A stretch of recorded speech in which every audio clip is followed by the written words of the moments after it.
Good morning, ladies and gentlemen. Welcome to Unfiltered Radio Show. So glad that you are joining me today. My name is Jason Gaszak, pastor of Roots Church out in St. Clair, Missouri. I have a great show for you today. We're going to talk about several different topics, some news articles that I want to talk about. On top of, I want to talk about relationships and marriage. There's a new study that came out that I want to talk about. But right now, first, before we get into all that, I just want to give one of my show sponsors a shout out, and that is the Silo Restaurant in Sullivan, Missouri. Brand new building out there on the South Service Road. You can't miss them. They're open every day of the week except Monday. They're closed on Mondays. They have an amazing breakfast buffet on Friday, Saturday, and Sunday. They have a huge 50-plus item salad bar. They have sandwiches. They're really known also for their fried zucchini and onion rings. That's something we get literally every time we go there. We get the fried zucchini as an appetizer. It's an amazing appetizer. And then also they have a little room in the back called the Gathering Place. And this is something that you can rent out or book for a small party that you may have. Birthday, baby shower, wedding shower, business meetings, you name it. It's there for your liking. Roots Church, we held our staff Christmas party there last December. It was fabulous. The food was amazing. The service was amazing. And so I just want you to give Silo Restaurant in Sullivan, Missouri a try. And when you go there, let them know you heard this advertisement on the Unfiltered Radio Show with Pastor Jason. That would be amazing, so they know that their advertisements are working and they are sponsoring this show, Unfiltered. Also, if you're looking or know someone that would like to sponsor this show, let me know. Reach out to me via text or email. Email's first and last name, jasongazak@gmail.com, or you can text me at 314-924-4215. You don't have to have a place of business necessarily of selling products and goods. If you just want to support the messages that I get out on Saturdays at 8 a.m. here on the Real Talk Radio Network, or the rebroadcast on Sunday at 8 a.m., we're looking for 5 total show sponsors to help cover the cost of the show and just support what I'm doing here. So just want to put that out there for anybody listening. So let's get into today's agenda. Let's talk about a few stories that I have saved up over the last week and discuss right here. And again, I want to make sure that you guys know that you can go to the Real Talk Radio app. If you haven't downloaded it, you need to download it, and you can go on there and we can communicate back and forth. You can kind of tell me what your thoughts are on the topics that I'm bringing to you, or you can even text me. Either way, I do respond back personally from either on the app or on the texting thread when I do have the chance. So let's get into the very first article today. And that is, the Daily Wire put out an article that NASCAR suspends driver for liking a George Floyd meme. And then it goes in and says NASCAR is actually officially woke. And I was interested because I'm surprised that NASCAR would be woke.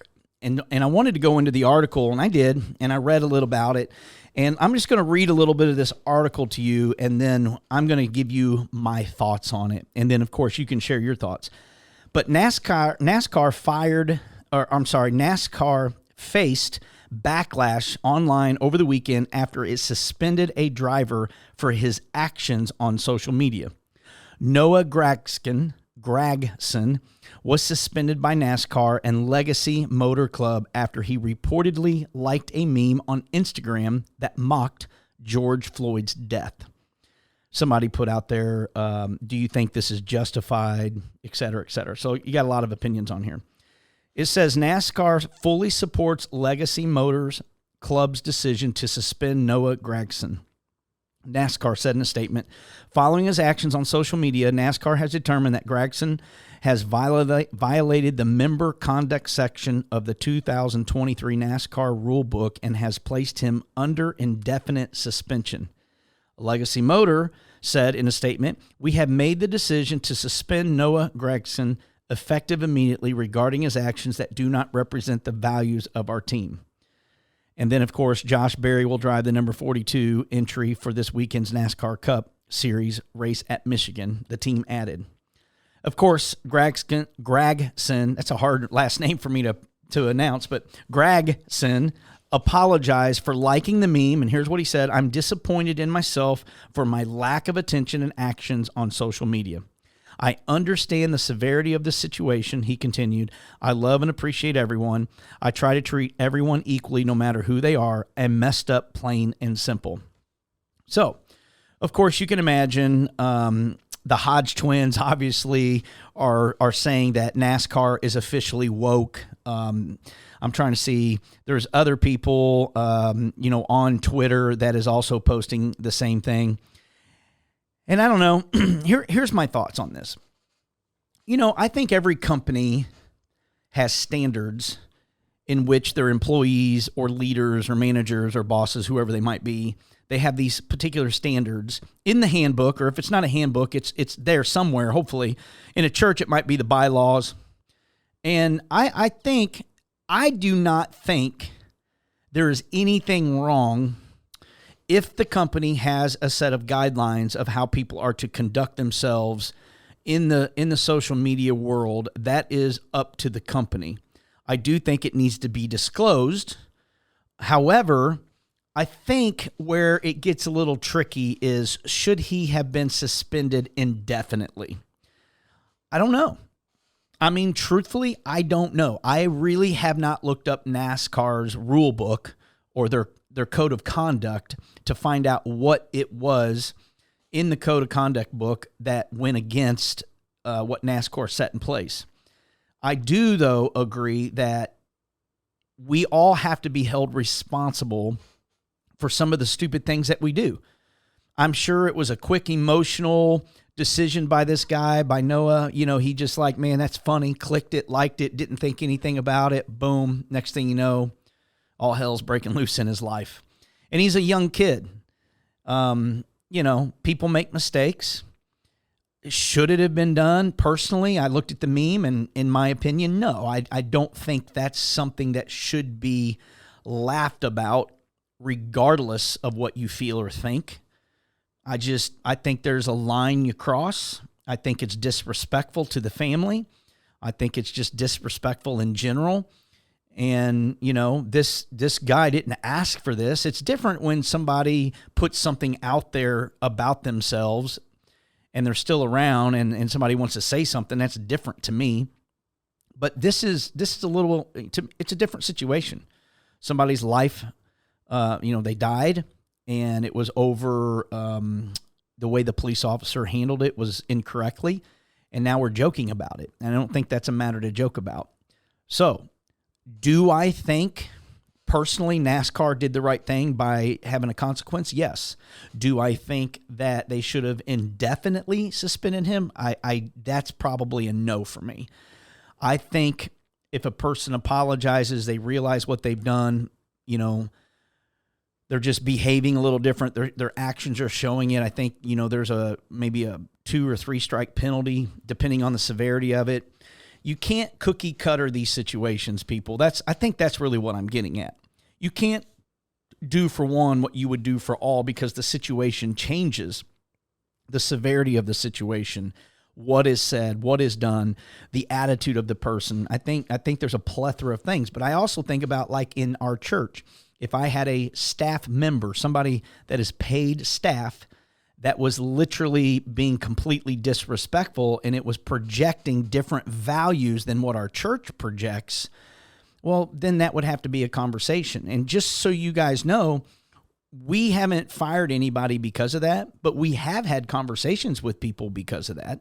We have gone to people and said, hey, we have to be more aware of what you're posting and what you're liking and what you're sharing on Facebook, because we're representing not just Roots Church, but we're also representing Jesus, which is the most important thing. This doesn't mean you can't have an opinion. It doesn't mean that you can't share things that are controversial. Not at all. But when you cross the line of disrespect in a way that is like this meme, that's where it's really in the eye of the beholder, I guess. I mean, that's all I can say about it. But it just struck me, I guess, how when somebody sets a standard in a business, how now all of a sudden everybody's woke. That's what frustrates me about this situation. I don't think everybody should jump on the bandwagon of somebody being woke because they have a standard of morality in their business or in their personal lives. I think that's okay. All of us have that right to feel that way. If you don't like the business, that's fine. Don't do business with that company. We've seen that. But there comes a time where we have to be careful and find the balance of who's woke and who's not woke and start punishing people in the aspect of wokeness versus somebody just made a simple mistake. And I think that's where I'm at with this situation. And listen, you can disagree with me. It's okay. I'm not saying this is just how I feel in the moment about what I'm reading and what little bit of knowledge I have about it. I just feel like that it can go too far with some people. That's where I'm at. Listen, let's take a break. Let me know what you think in the app. And when we come back, we'll hit the next subject.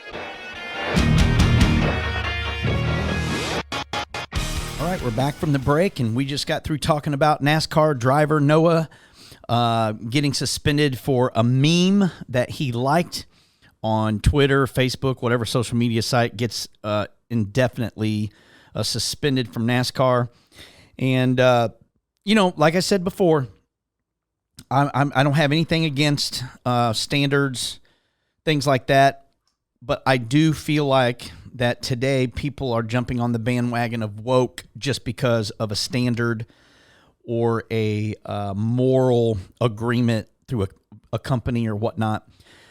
But this next story I can kind of jump on board with. It's the, let me read it to you. Here's the headline: Native American group threatens national boycott if Washington football team does not change name back to the Redskins.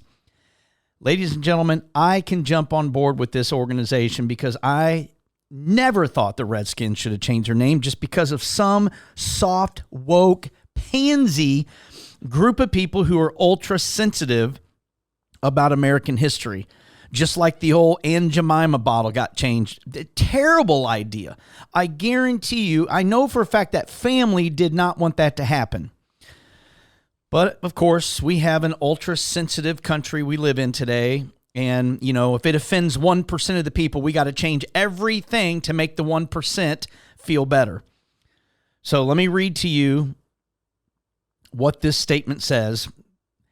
In a letter that addressed what the group called the cancel culture against the Native American population and the erasure of its steadfast role in American history, including serving as counselors to the founding fathers in the creation of the U.S. Constitution, the letter talked about the history of the Washington football team and its relationship with Native American community dating back to its 1933 season when they were named the Boston Redskins.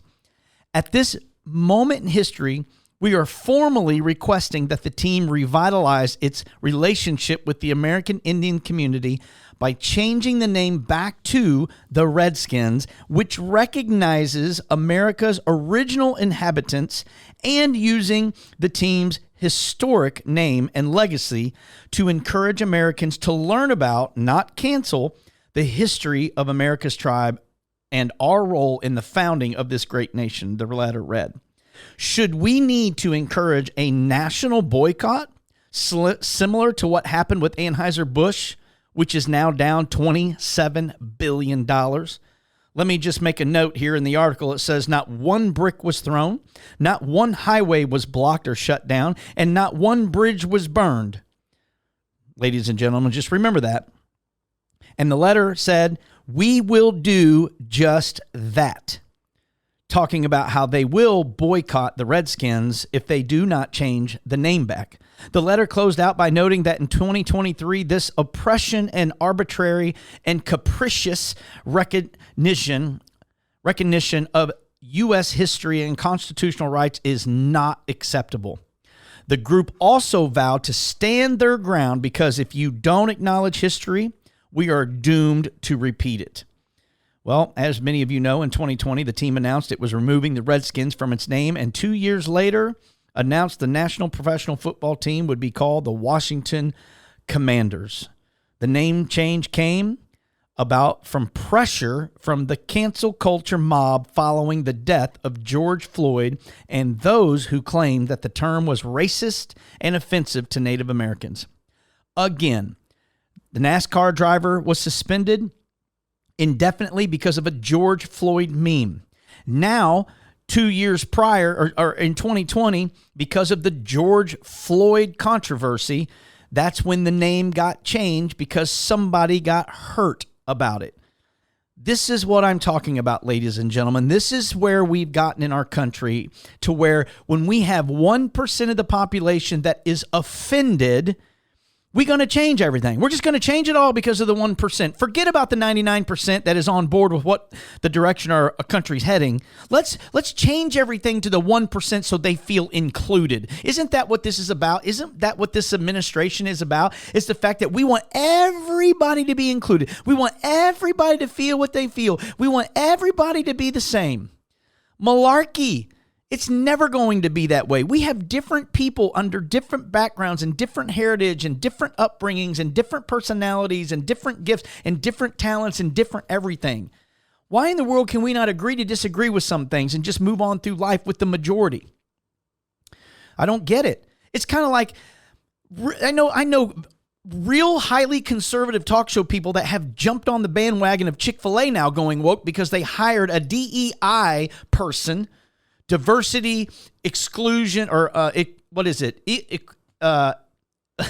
equality and inclusion. I told you my brain is fried today for some reason. So just because Chick-fil-A hired this person doesn't mean they've gone woke. They've done nothing so far that we've seen that has made them go woke yet. But yet we're going to jump on the bandwagon because they hired somebody under this guideline.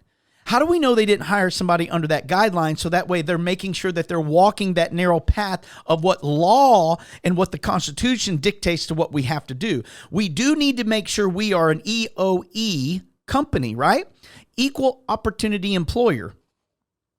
So how do we know we just didn't hire this person to make sure that we weren't going too far? Obviously, we don't want to go too far, but maybe it's not far enough. I don't know. Nothing's ever come out. Nobody's ever said a word about it. All they do is bring up that they hired this guy, and now Chick-fil-A's gone woke. Listen, conservative, far right-wing people, we have to be careful. Let's try to find the balance in life. That's what this is all about. This is all about balance. I've always tried to live my life in balance. That doesn't mean I've done it perfect because I haven't. The pendulum swings one way, and sometimes it swings too far, and then we try to balance it, and it swings the other direction, and it swings too far. And I just believe there are times that the conservative right-wing people swing the pendulum way too far to compensate how far the left goes. And we cannot do that. We can't swing it too far one direction. We have to try to find the balance in all of this, and the balance is this.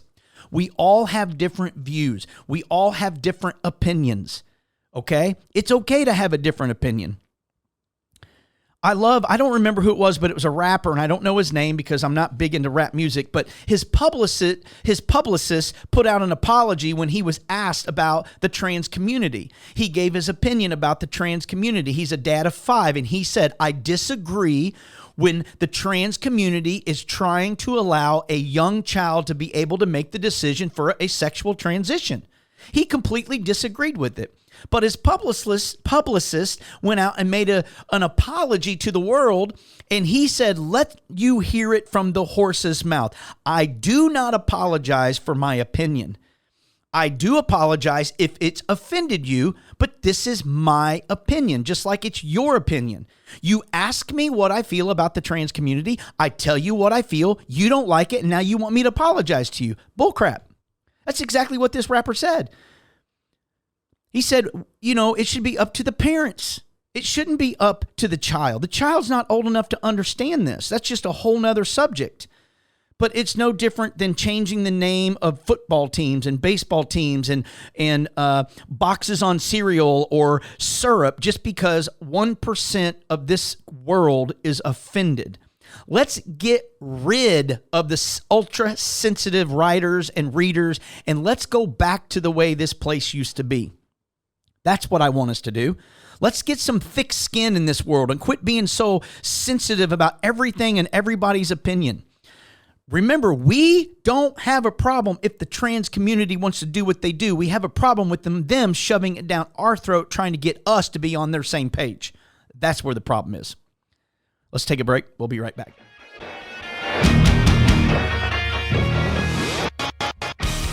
All right. Back in action in the third segment, meat and potato segment. Here we go. Are you ready? READY, ready.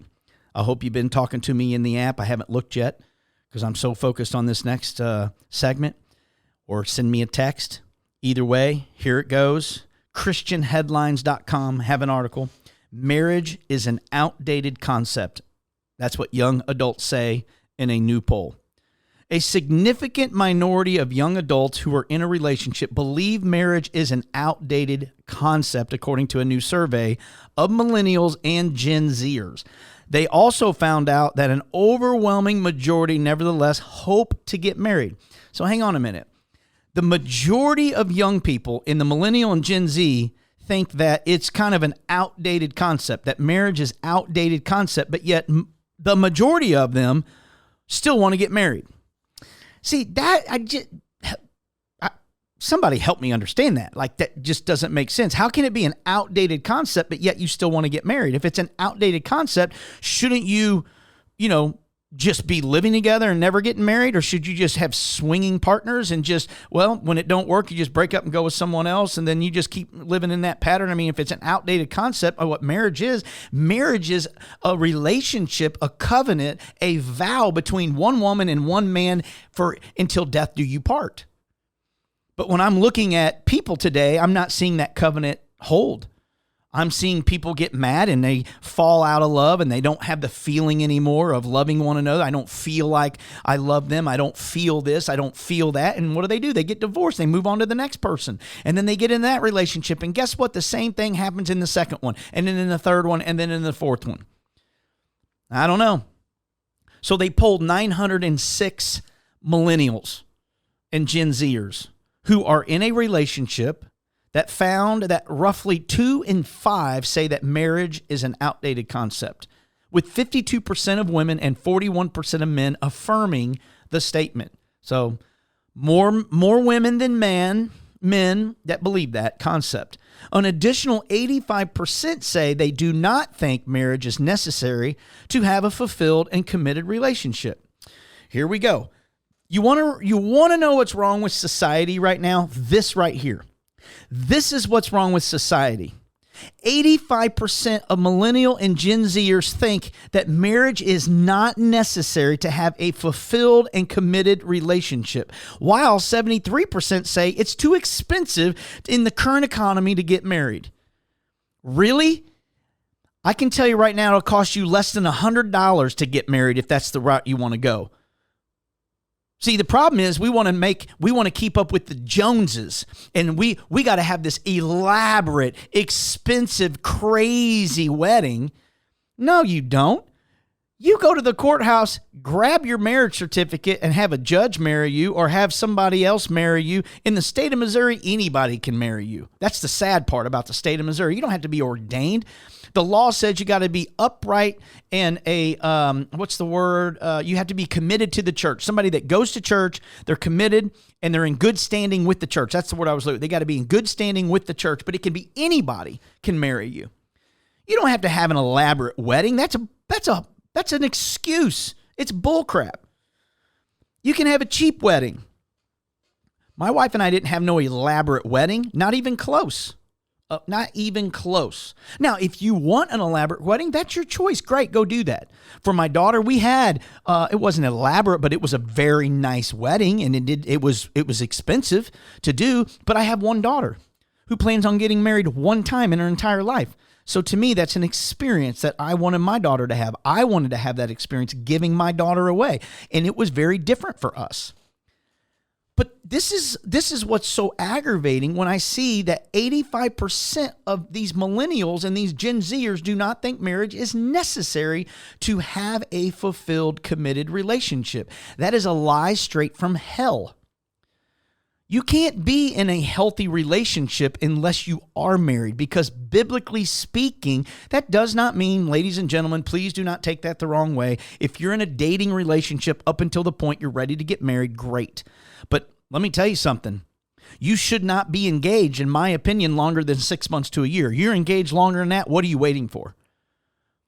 Oh, you're waiting for money so you can get married. That's never going to happen, because the longer you wait, the more things climb up in price. So by the time you get all the money you need, guess what? It's already more expensive.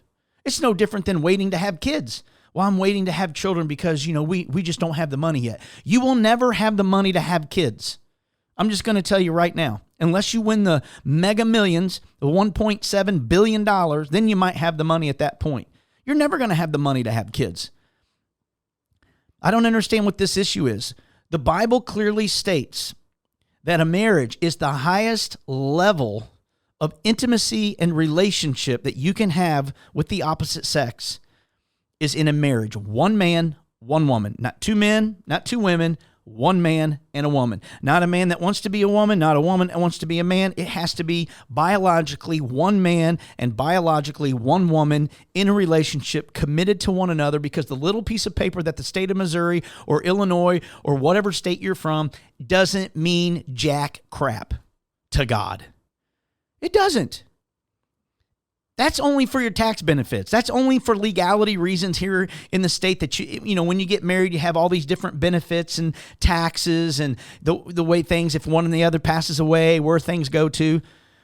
But what really matters more than anything is your covenant to God, your commitment to God between a man and a woman, of what you're going to do. You're going to stay faithful to one another. You're not going to go out and you're not going to cheat on one another. You're not going to do those things.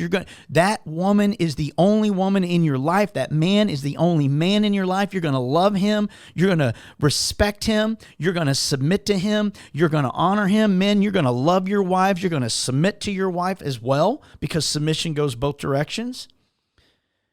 And when you do that, you will have a fulfilled, committed relationship.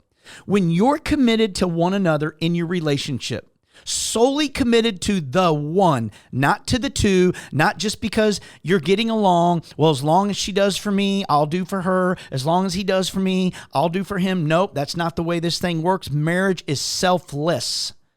You no longer think about yourself and you think about your partner. How can I honor my partner? How can I make my partner holy? I believe I talked about that last week. Men, you want to make your wife holy? Wash her in the word. Speak well of her. Encourage her. Gosh, I don't even know if I want to keep reading. I've just got in the first 2 paragraphs of this thing. Meanwhile, let me back up. Although 1 in 6 millennials and Gen Zers in the survey say they do not plan on getting married, 83% say they hope to get married. Meanwhile, 3 in 5 unmarried millennial and Gen Z couples say they live with their partners. 3 out of 5 single dating people right now are living together. Now, according to my belief, according to the Word of God, that is not a good thing. Now, there's nowhere in the Bible does it say that you cannot live together and you're not married, but there are very, very clear principles in the Bible that say it's not healthy for either one of you, like the temptation of sex before you're married. Are you telling me that you can sleep next to your woman who is beautiful and half naked and not want to have sex with her? Exactly. Because if you can, you're a bigger man than I am. So you got to stay away from the temptation. It also talks about stay away from the way it looks also. So it's really more about honoring God and honoring your partner and not going down that road. As a matter of fact, a lot of couples believe that living together will lower their chances of divorce if they end up marrying. But here's the facts. It's opposite of that. The Institute for Family Studies reported that long-standing research, this has been going on a long time, and it shows that cohabitating before marriage is still associated with a higher risk of divorce in the United States. Yeah, I'll tell you why. Because You're living together now for really, I'm going to say one of two reasons. One, because you want to try it before you buy it. And two, you both are in a financial strain and you want to get out of your parents' house or you want to get out of your financial situation. So you bring two incomes into the family, but you're not ready to make the commitment towards each other. So you live together. I know it's true. The statistics say it. Here you go. Having a low commitment option available means, because if you don't want to get married and you just want to live together, that's a low commitment. Marriage is a high commitment. It's the highest level of commitment in any relationship that you can have is marriage. So having a low commitment option available means that many couples move in too quickly without establishing the kind of jointly committed love that is the foundation of a good marriage. Cohabitation itself increases the odds that cohabitating partners adopt a less committed view of marriage, one which makes them more accepting of divorce. This low commitment mentality makes them more vulnerable to marital disillusion when times get tough. Yeah, because you're not committed to one another. A commitment is saying, I'm going to do whatever it takes in this relationship to stay faithful and to stay committed in a connection and in love. You know, it's not about feelings, ladies and gentlemen. There are days I do not feel like loving my wife. There are days that I do not feel like encouraging my wife. There are days that I do not feel like being home and living with my wife, and it goes both ways. But we don't do what we feel. We do what we're supposed to do by God. God says, no matter what, this is what we're supposed to do. Our feelings come and go. Now, I know that's tough for some, but that's the way it is, and that's the way it should be. And if you would be more committed into your relationship and not living together before you're married, not having sex before you're married, that you are making a commitment, a high commitment in those two decisions alone for your future partner, that when you get married, if you can do it before you get married, it's going to be a lot easier to do it when you're married. And the complete opposite is true when you go the reverse way. You have a low commitment by living together. You have a low commitment by having sex before you're married. And so when you get married, it's easier for you to cheat on your partner. It's easier for you when things aren't going well to divorce and move on from the relationship because you didn't make the commitment in the first place. Those are the facts, ladies and gentlemen. You may not like them, but those are the facts. And I'm telling you, in our society today, man, there are it seems to be less and less people wanting to be committed, especially in these two generations of millennials and Gen Zers who have seen horrible examples from their parents doing the very same thing, living together, not getting along and divorcing and remarrying, but before they remarry, they get together, they live together, then they get married. All these, that's what you're displaying to your children. And so because your children see that, they're doing what you're doing. Wow. Unfiltered, ladies and gentlemen, welcome to Unfiltered. Welcome to real, raw, and whatever. I was going to say real again, but I couldn't think of another word. I was trying to do a 3. It didn't work. It just didn't work. Some days it just don't work. Some days my brain just can't compute the way I want it to. Whew. Well, I don't know. Let me know what you think in the app. Tell me how you feel. Tell me how long you've been married. How long have you been? My wife and I has been 27 years and counting. And trust me, we are working harder now than ever because we're empty nesters and we want to have the best part of our marriage in the latter part than in the beginning. I hope you want the same thing. I hope you're willing to work for it. I hope you are committed to having the best marriage possible and putting Jesus Christ in the center of it above all things. We'll be back in just a minute. Wow, chicken, wow, wow. We're in the last segment. We just came out of a marriage conversation. Whoop, whoop.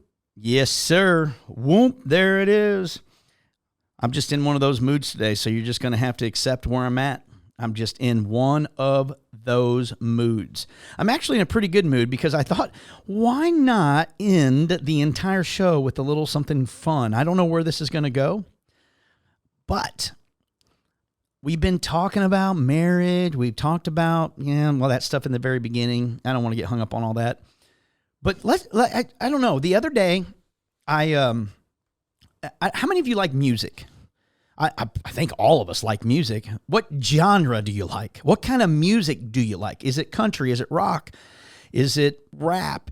Is it jazz, blues, whatever the different styles are out there? What is your favorite kind of music? I will tell you, for me personally, I like just about every kind of music there is out there. I do like some rap. I like rock. Metal, there's some metal I can handle. But I'm not the big screamo kind of guy. I don't really care for that.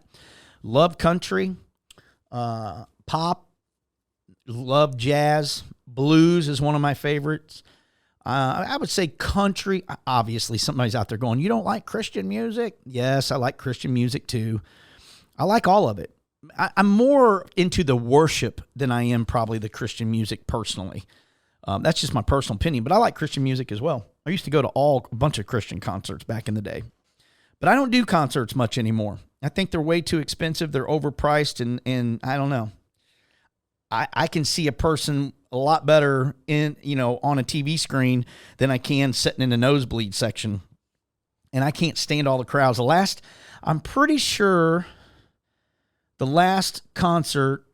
So I went to 2 country concerts were the last 2 I went to. One was Luke Bryan in Springfield. That was a debacle because of 4 older women sitting behind me acting like 13-year-old girls. Really drove me nuts. Sitting over top of me. Anyway, I'm not going to go into that. And then the one before that was Garth Brooks, which I hate to even admit that at this point that I went to a Garth Brooks, but this was before he went woke in St. Louis at the Dome. And I mean, it was the largest concert ever. It was massive crowds. It was ridiculous how many people were there. You couldn't even hardly use the bathroom. Women were in the men's restrooms. It was complete chaos. And I don't know. That's one of the reasons why I don't like going to concerts. I can't stand the crowds. I can't stand people getting into fights. You bump somebody, they want to fight you. People get wasted. I don't know. It's just not my thing. I do enjoy the concerts. I just don't like that part of the concert. So I was just thinking of music. I don't even know why I got into all that, but I was thinking about music, and I thought, here's a question. What are the best duet songs of all time?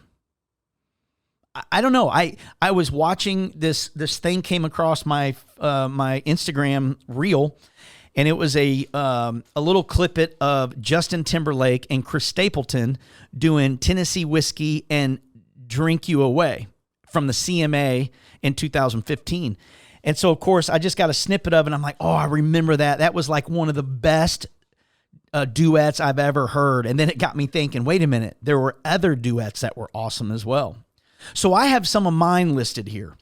And what I would like for you to do is tell me which ones you think are the best duets. Now, listen, there are a bunch out there. I'm sure there are a bunch out there. And all of us are going to have different opinions on these. I get all that. But I'm going to share mine, the ones I thought were really, really good. And these are not in any order because, honestly, when you're picking different genres and different songs, it's really hard to put one above the other because, like this other one, when Vince Gill and Carrie Underwood did a duet on How Great Thou Art in the 2011 ACM Girls Night Out, dude, Carrie Underwood killed that song.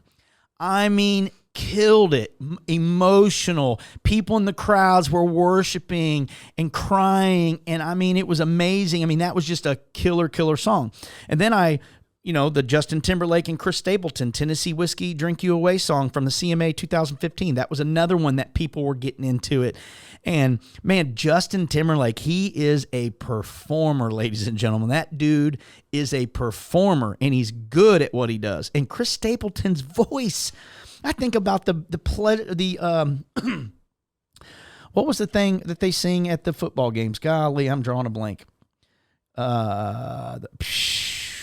This is terrible right now that I cannot remember. Oh my goodness. I just feel like a complete idiot right now. When you really go off the rails, you go off the rails. I'm not kidding you right now. Games. This is crazy. I'm not even going to think about it. Somebody's going to have to put it in the chat. I am literally just have brain fog right now. All right, let me get back on track here. Either way, all right, what about Morgan Wallen and Larry Fleet? Do you remember that one? Where I Find God? Oh, two country dudes singing this, man. Their harmonies are awesome. I mean, it's just an excellent duet. Let's take it back a little bit further. This was one of a love song that I liked whenever I had a girlfriend. I'm not even going to tell you who it was, but it was a long time ago, and it was Lionel Richie and Shania Twain. You know the name of it? Endless Love. Yes, I know. You're getting the soft side of me, ladies and gentlemen. But that was a good song. Endless Love, man. It was a beautiful love song by Lionel Richie and Shania Twain. And Shania Twain's done a lot of duets with some other people, man. I've looked them up. There's some good ones. Here's one that takes me way back in the day, man. You might remember this one. I had a little record. You remember those little records, those little singles? I think they used to call them like a little 45 record. And then they had that little yellow filler piece in the middle so it actually fit on your record player because the hole was too big. You know, like the big record, it had the little bitty hole in the center. When you slide it on your record player, it would spin properly. But those little 45, those singles, they didn't have that. So you had to use this little bitty yellow. I think if I remember right, it looked like an S, like a dollar sign kind of is what, if I remember right. But that was in the center of it. I had this single, amongst many others, but I had this one back in the day, and it was Kenny Rogers and Dolly Parton. The song Island in the Stream. Holy smokes, those I am taking it way back. We even had a Rick Springfield, I think those are called EPs, if I'm not mistaken. An LP is the big record, an EP, again, I could be wrong, but I'm the only one in the studio today, and I don't have anybody backing me up, helping me with anything right now, and it has been a little rough in my memory today. I probably should have drank a Red Bull or something before I came in here. But I love the Kenny Rogers and Dolly Parton song. I used to have an 8-track. Yeah, I'm going to take you even further back. Some of you didn't have 8-tracks. Some of you were way back in the day when all you had was a little radio dial, but we're going to talk about you people right now. But I had an 8-track, and I remember the song. I had the Bob Seger, the rock and good old time rock and roll, I think is what it is. Anyway, and then the Eagles. Those are the 2 8-tracks I remember the most. Whew, that's taking it back a little bit. But then I had the record player with Kenny Rogers, Dolly Parton, Rick Springfield was another one. And then, of course, this was a little before my time, but, man, I love me some Johnny Cash. Johnny Cash, man, his voice, just that whole movie was good. But it was Johnny Cash and June Carter, and the song is Jackson. So, I don't know. You guys tell me what duet songs of all times do you guys like? I've never done anything like this. I've never even asked. I just thought it would be kind of cool to do something a little different on here and talk about music because I really do enjoy music. Now, a lot of these are country, of course. Well, matter of fact, pretty much all of them are country. I mean, every one of these are country. Except, Justin Timberlake's not country artist, but he is still doing a smash up with Chris Stapleton. But either way, tell me in the app, what duet songs do you like? Because I think next week I'm going to do movies. I think I'm going to pick the top 10 movies of all time, in my opinion, the ones I like. Now, you're going to have to figure out what you like, but hopefully you come back next week and find out, because I'll do that in the last segment, talk about the top 10 movies. Woo! Well, ladies and gentlemen, this has been fun. I got less than a minute left to talk about whatever I want, and I want to really just encourage you this right here. We are in a series at Roots Church called At the Movies. I encourage you to come this Sunday or Monday night. We are doing Father Stew. If you have not seen the movie, you need to see the movie. It is powerful. It is amazing. It is inspiring. It is spiritual, and it is impactful. Watch the movie. Come and listen to the message that I have for you this weekend. You are not going to want to miss it. You're going to want to bring somebody with you, but trust me, I think you're going to like it. So come watch it at the movies, Roots Church, this Sunday, 9 a.m., 11 a.m., and then again on Monday night at 7 p.m. I love you guys. Have a great weekend. We'll see you guys next time.